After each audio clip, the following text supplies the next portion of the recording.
Welcome back to Glamour Unfiltered, hosted by me, Josh Smith. And today we're joined by two living queens of Disney, Angelina Jolie, Elle Fanning. How are you? Very good, thank you.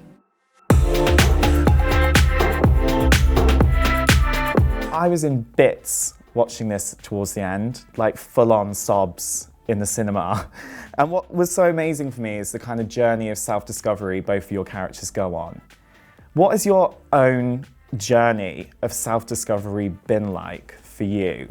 And what would you say have been the biggest turning points in that? I've had many. I think it's that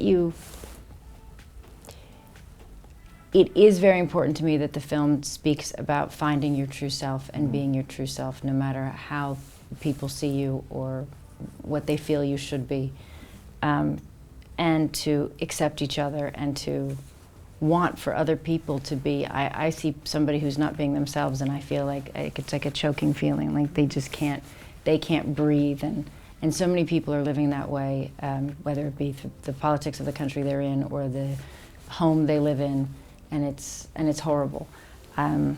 So I certainly haven't had situations like some, and so I don't want to complain, but I have had things that have made me not feel I can breathe, and I've had to fight to find that.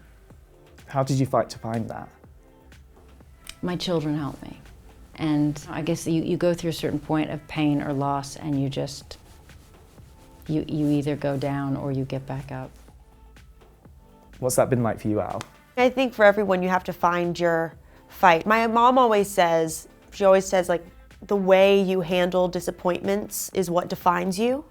And I've always kind of took that into, you can do one of two things. You can get back up or, kind of drown in your sorrows about it. So you have to learn to rise above the water, I think. But I think that's a great little saying that she always says. Oh my God, 100%. Something we should all probably be following in our own lives as well, for sure. I know that's going to help me going through. I was thinking about the fact that in this, Maleficent has so many of her own critics around her. And she also has her own self-critic as well. What is your relationship with like criticism and your own self-critic been like for both of you? I don't feel like I've ever been without criticism or judgment, or I was a bit odd growing up and a bit of a punk and a bit of a different, and I was never the like popular, regular, and I kind of never wanted to be. So it was okay. I don't know, I never really sought approval. Maybe it's because I did have a strong mother who loved me, and so I didn't feel like I wasn't okay.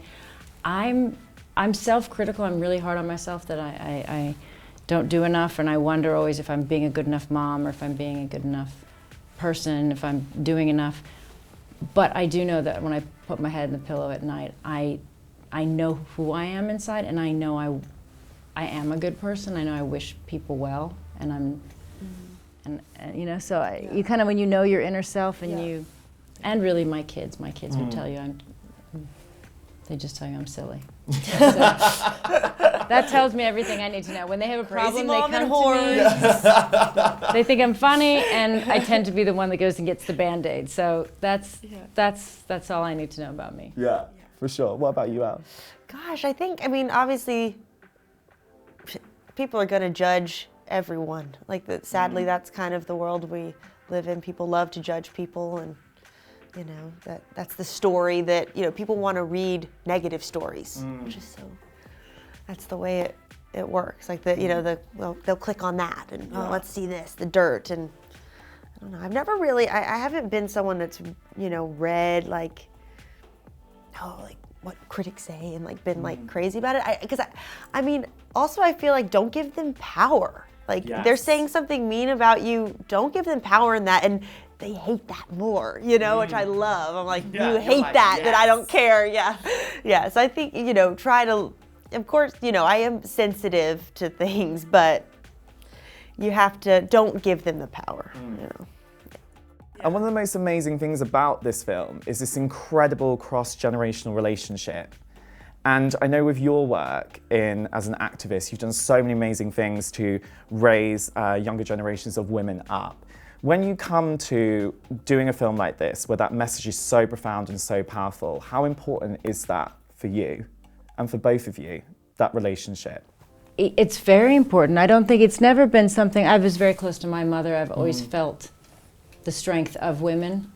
And I spend a lot of time in societies where the women are, well, certainly many where women are oppressed, but many where it is, and almost always the strong center of a community. And I've never not seen the community of women, or the strength, or never not relied on it. I think it's very important to be strong as women and be together and have that community and support each other.